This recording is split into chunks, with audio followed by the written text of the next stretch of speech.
Geek Myths, a novel about life, love, and the pursuit of sonic screwdrivers. Available in paperback and Kindle edition from Amazon. Scanning for audio.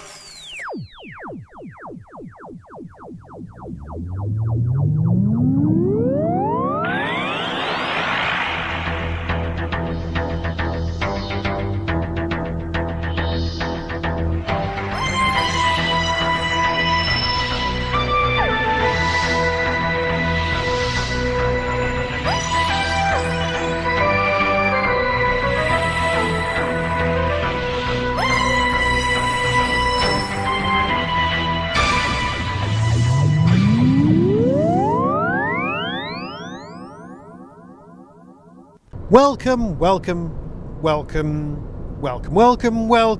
No, sorry, I'll start again. Welcome to a Tin Dog Podcast. And this time, because it's the day of the massive drive, number 5. The Avenues of Possibility. The closest you're ever going to get to Doctor Who does Man in the High Castle or one of those nice alternative universe where everyone's got beards kind of things. Well, that's not true. Doctor Who, as a rule, doesn't do time travel very often. Stories with time in the title, as well we know, aren't great, except of course that I can cite at least one example when that's not true. But we've reached the point now where we've had the 8th, 7th and 5th Doctors and the 3rd. We've only got 6 and 4 to go. And you know what? It would be rude not to finish with mad old Uncle Tom. So this story number 5, is the 6th Doctor. Now, as well you know, because you've been hanging around with me for nearly 900 podcasts, the 6th Doctor has been not just revitalised, but in some people's eyes, salvaged, reinvigorated, given a full run. These are all words you hear. If you were playing podcasty bingo, that's what you really should be going with. These are all phrases we've used about Colin's time. The 6th Doctor is a brilliant Doctor. And of course, who from Big Finish are we going to have back? Well, because the 8th Doctor didn't have any of the companions that we recognise, and let's face it, there's a reason for this, the obvious and most perfect choice was Charlotte Pollard. The voice of UK MasterChef, Queen of our hearts, and the person I didn't get to meet at Big Finish Day. Well, just a huge fan. Absolutely huge fan. So very glad that the 6th Doctor and Charlotte Pollard are together in this story. Her very existence is a conundrum, and one that I was so terrified about hearing the end of that I've never quite got round to listening to and concentrating on her last ever release with the 6th Doctor. But all of those things that I was worried about happening in that particular run, well, they may or may not come to a head in this one. This feels like a much more fitting end to those stories. Glorious in every respect. But she's not the only, I hate using the word Easter egg, because it's hardly difficult to find. She's not the only gem from the past. D.I. Menzies, a 6th Doctor recurring human character. Well, actually, it doesn't matter. Whether she meets him in the right order or the wrong order, it doesn't matter. Manchester-based police officer. Thank you. It's weird, you do think of policeman as a job to describe anyone who's a police officer. There you go. I'm an idiot. Sorry. Yes, I can hear you agreeing with me. Menzies is great. Menzies, if anything, could do with her own spin-off, or at least could do with turning up in Torchwood now and again. Anybody thought of doing that? Be a great little storyline. Actually, considering that Torchwood's now on the run in the main range of Torchwood, perhaps they could go there. Torchwood North. There always were other branches of Torchwood. It would be nice to have them turn up and try and sort things out. I'm sorry, I'm rambling and I'm so off topic, because this is a great story. It gives us a nice bit of history about the origins of the Bow Street Runners. And there's facts that I was completely unaware of and stuff that I don't want to talk about because it'll become, well, new to you. Just brilliant. Alternative parallel timelines, outcomes.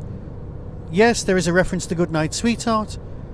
And yes, it's just lovely to revel in such a fabulous bit of nostalgia. And I know nostalgia is poison, but it tastes so good.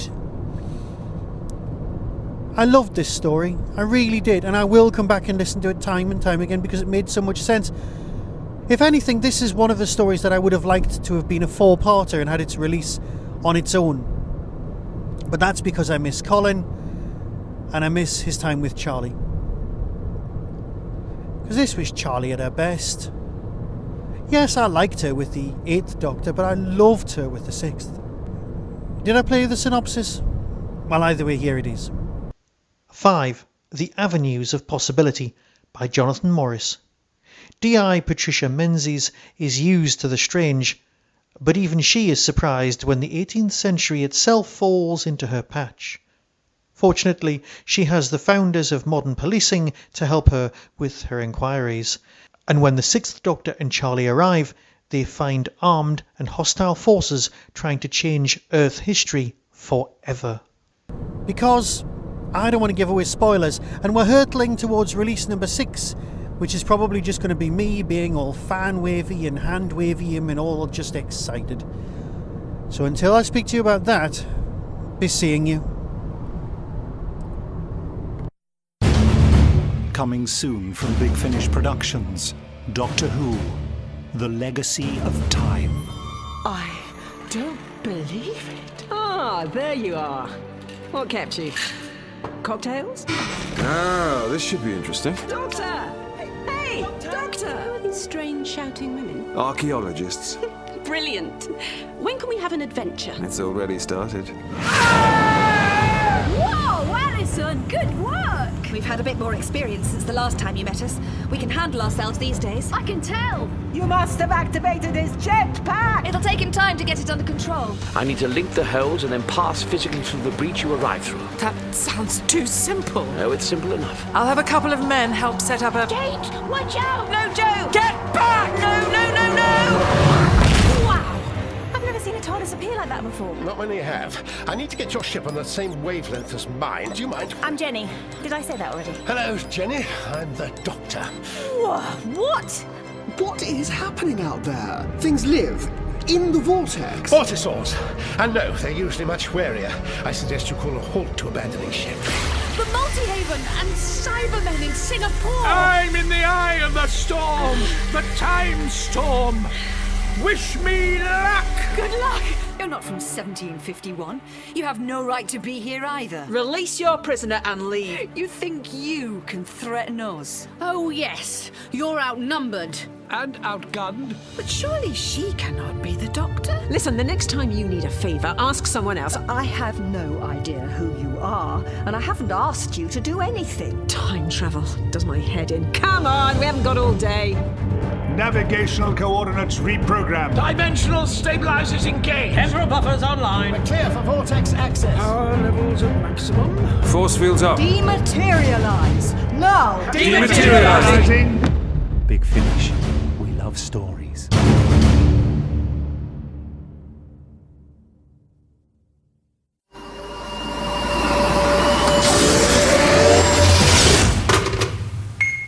On Saturday the 31st of August 2019, Hooverville returns.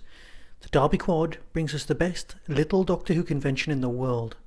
Guests announced so far include Andrew Smith, Ingrid Oliver, Osgood, Sophia Miles, Madame Pompadour, the girl in the fireplace, Nabil Shaban, who played Syl, Christopher Ryan, Lord Kiv in Mind Warp, and General Stahl in the Sontaran Stratagem, Edward Russell, former Doctor Who brand manager, Rob Ritchie, 3D animator on the Macra Terror, Keith Barnfather from Real Time Pictures, Chris Chapman, Doctor Who VAM producer, James Burgess, model maker on Mission to the Own remake, and there are sponsored guests including Michael E. Bride, director, and Simon Fisher-Becker, who played Dorian Malthavar.